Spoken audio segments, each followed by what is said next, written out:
Assalamualaikum warahmatullahi wabarakatuh. Halo teman-teman semua. Nah, kemarin udah pengumuman tes administrasi ya. Gimana nih teman-teman, lulus semua nggak?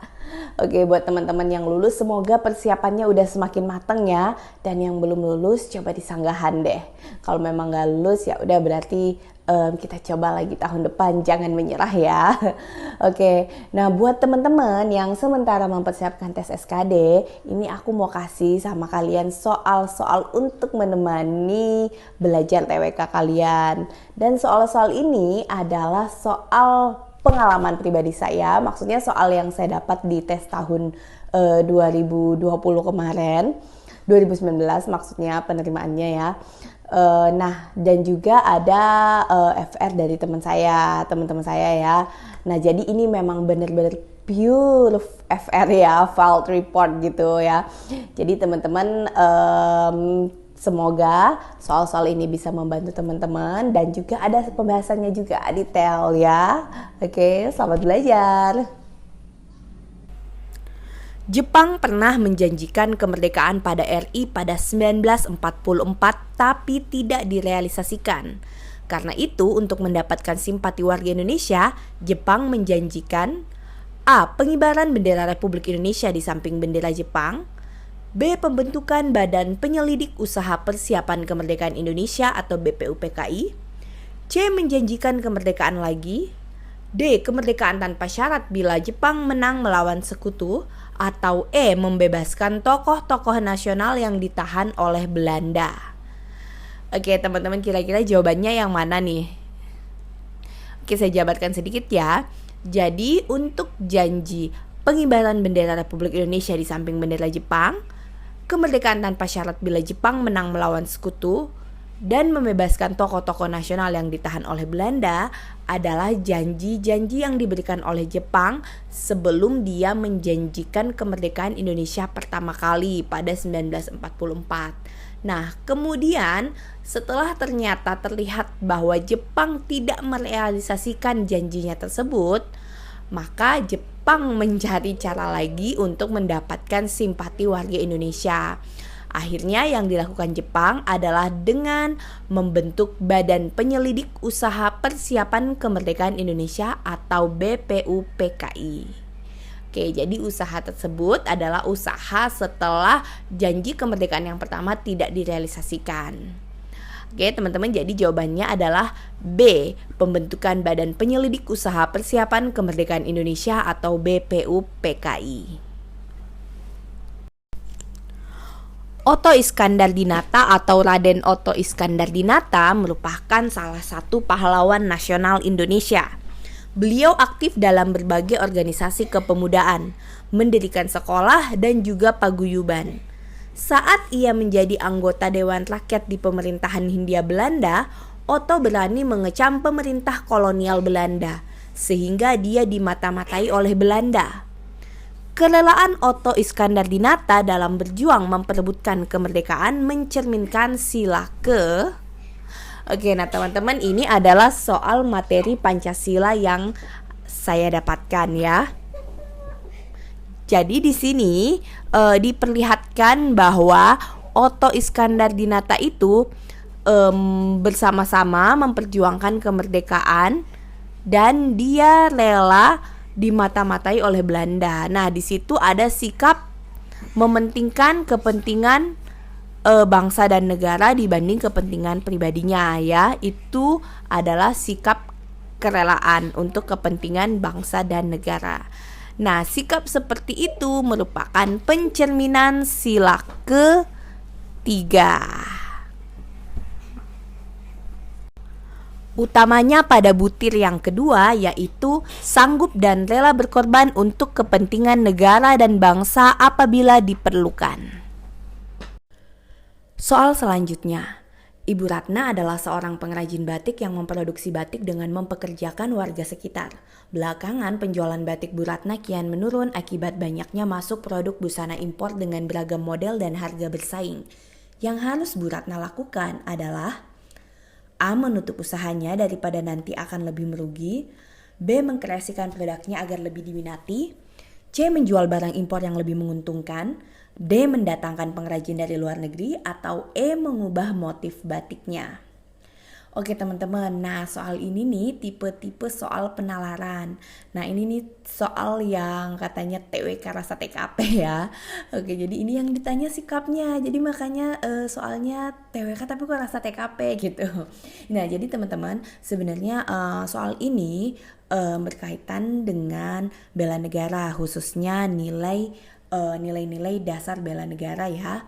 Jadi salah satu nilai dasar bela negara yaitu kemampuan awal bela negara. Nah, kemampuan awal bela negara ini tidak cuman dalam hal angkat senjata, tetapi banyak sekali ya teman-teman, bisa melalui pengabdian dengan profesi juga. Nah, di sini kemampuan awal bela negara itu salah satunya yaitu apabila seseorang memiliki jasmani dan rohani yang sehat, punya sifat-sifat positif, punya sikap seperti pantang menyerah, suka bekerja keras, punya keterampilan, suka menambah pengetahuan, itu semua adalah kemampuan awal bela negara.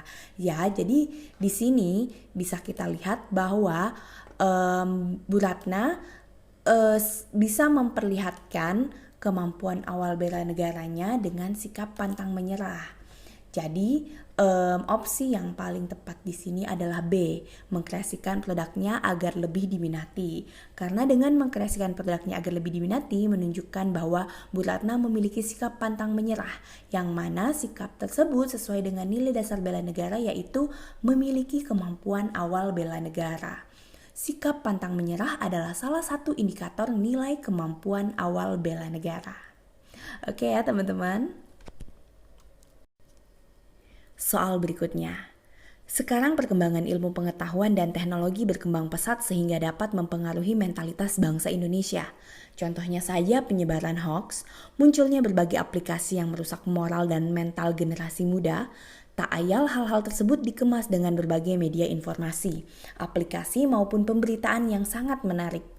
Dalam hal ini, upaya nyata yang dilakukan pemerintah untuk mengatasi permasalahan tersebut adalah A. Mendukung aplikasi buatan anak bangsa, B. Mengeluarkan UU ITE untuk mengatur tentang informasi teknologi, C. Memblokir semua jenis informasi dari luar, D. Mendigitalisasi pelayanan pemerintah, atau E. Mensosialisasikan penggunaan teknologi dengan bijak kepada anak usia sekolah.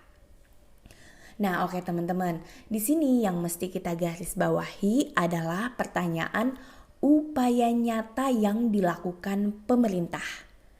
Oke ya, jadi kita lihat dulu di opsi A, mendukung aplikasi buatan anak bangsa.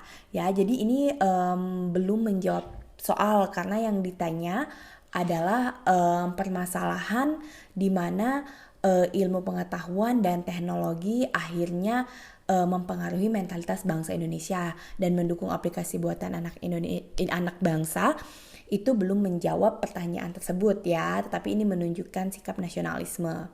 Oke, kemudian B, mengeluarkan UU ITE untuk mengatur tentang informasi teknologi. Ini sangat mungkin ya menjadi upaya nyata. Oke, kemudian C, memblokir semua jenis informasi dari luar.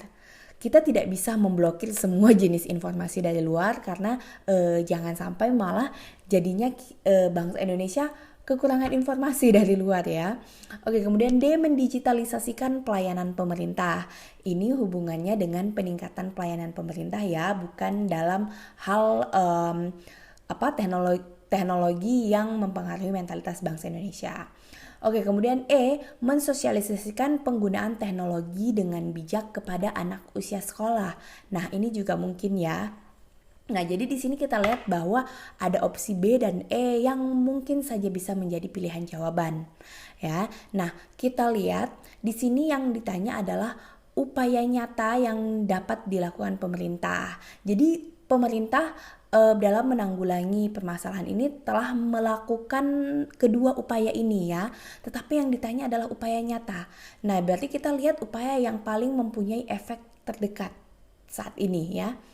Nah, jadi dari situ kita bisa dapat menyimpulkan bahwa yang paling tepat adalah jawaban B, mengeluarkan UU ITE untuk mengatur tentang informasi teknologi. Jadi kalau untuk opsi E itu juga upaya nyata, tetapi efeknya bisa jadi tidak secara langsung atau tidak seluas upaya dengan mengeluarkan UU ITE untuk mengatur tentang informasi teknologi. Jadi jawaban B, upaya nyata yang langsung dapat terasa manfaatnya, ya. Oke teman-teman, jadi sekali lagi untuk soal ini jawabannya adalah B, mengeluarkan UU ITE untuk mengatur tentang informasi teknologi. Oke teman-teman, masih semangat ya. Oke, ini soal berikutnya. Salah satu fungsi pemupukan rasa nasionalisme pada diri setiap warga negara Indonesia adalah untuk menghilangkan tuntutan berlebihan warga kepada pemerintah.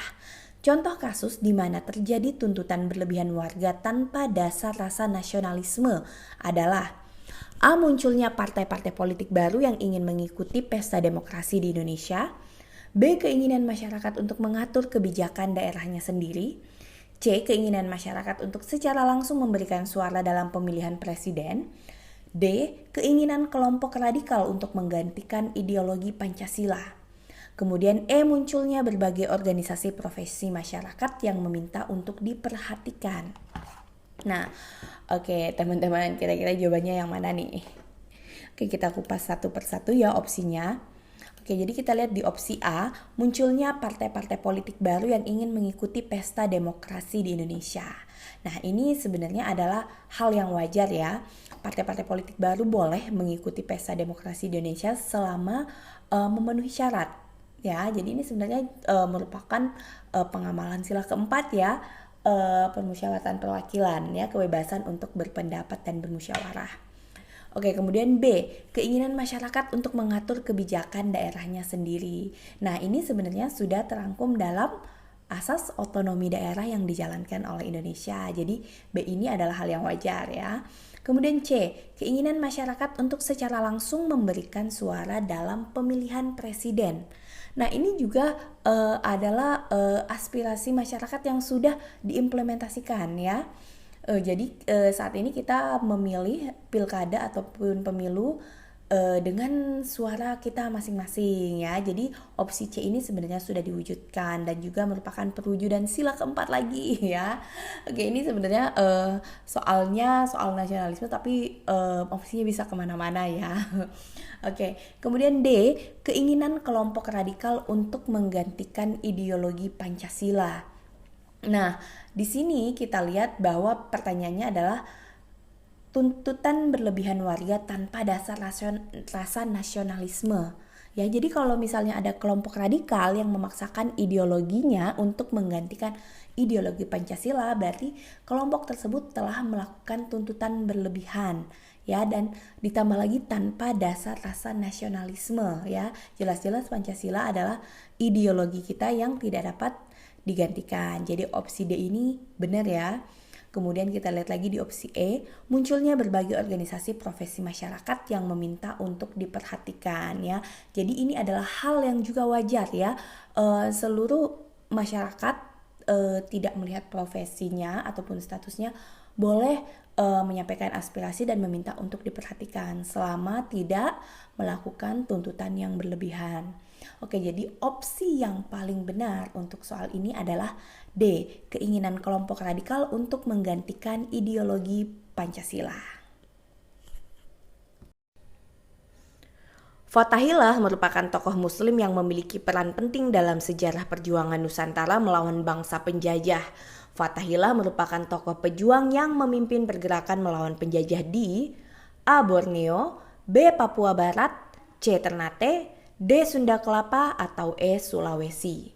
Nah teman-teman, ini adalah salah satu contoh soal TWK pengetahuan umum ya. Nah karena bukan di materi pokoknya ya. Jadi teman-teman makanya kemarin banyak yang nanya, saya sempat bilang teman-teman kalau udah selesai materi-materi pokok TWK, teman-teman tambah-tambah pengetahuan umum lainnya. Karena pengalaman banyak pengetahuan atau istilah umum yang masuk gitu di soal-soal TWK ya. Nah teman-teman ini kita bisa lihat kalau misalnya teman-teman nggak hafal Fathahilah kira-kira dari mana, apa udah lupa gitu ya pelajaran zaman SD ya.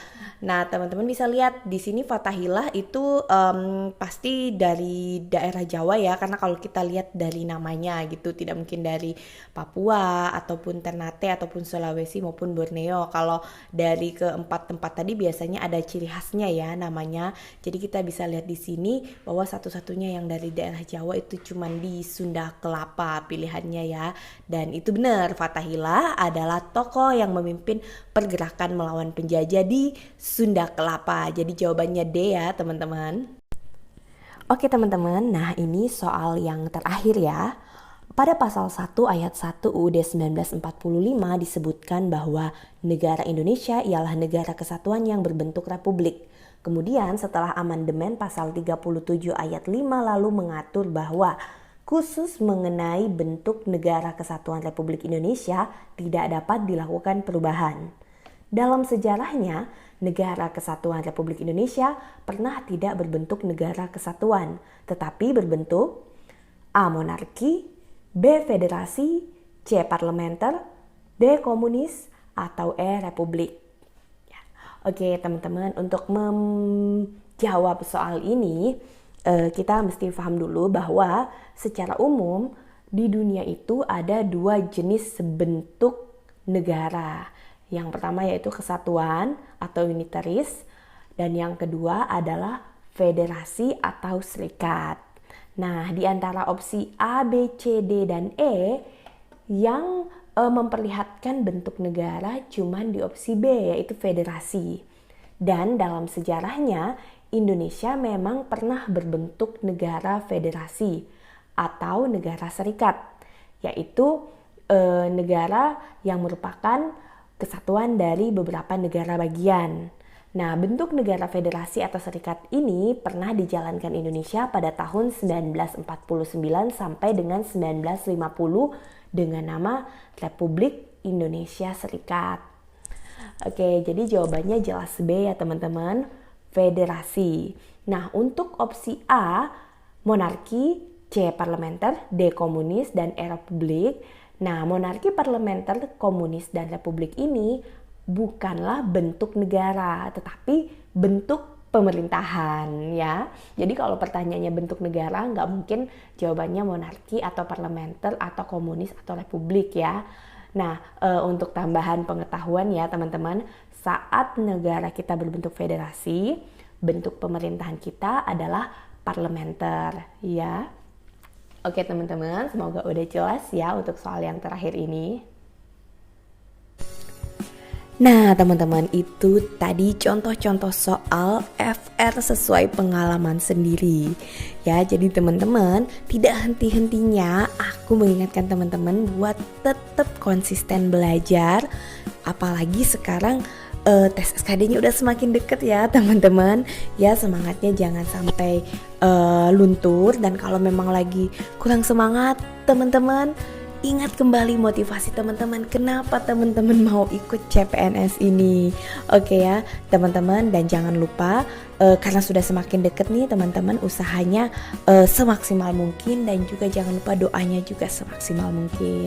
Oke ya teman-teman, terima kasih udah singgah di channel aku, semoga bermanfaat, dan jangan lupa subscribe, share, dan juga like video ini. Dan teman-teman boleh komen kira-kira mau materi apa lagi nih ya.